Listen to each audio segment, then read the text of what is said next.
Magandang araw. Nakamit mo na ba ang kaligtasan at walang hanggan na buhay? Oo, kinakailangan mong maligtas at ikaw ay isa sa tamang nakikinig ng balitang ito. Sa totoo lang, may dalawang dako lamang sa pagtatapos ng buhay ng tao.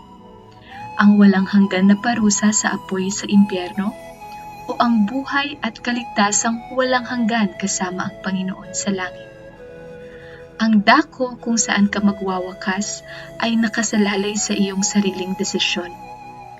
Kung pipiliin mong maligtas at magkaroon ng buhay na walang hanggan kasama ang Panginoon, mayroong isang paraan lamang, at iyon ay ang sumampalataya kay Panginoong Hesus at tanggapin siya bilang iyong Panginoon at tagapagligtas.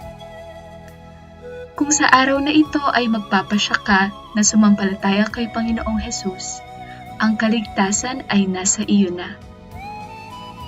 Mangyaring sabihin ang mga salitang ito ng may puso at pananampalataya.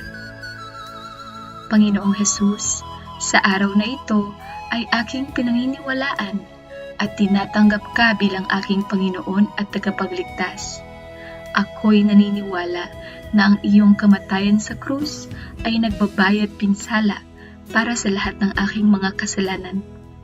Pasukin mo ang aking puso at patnubayan mo ako sa tamang landas. Amen.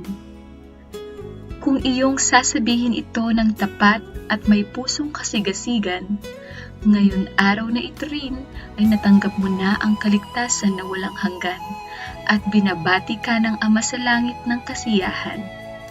Ito ay nangangahulugan na ang iyong pangalan ay nasa aklat ng buhay sa kaharian ng langit.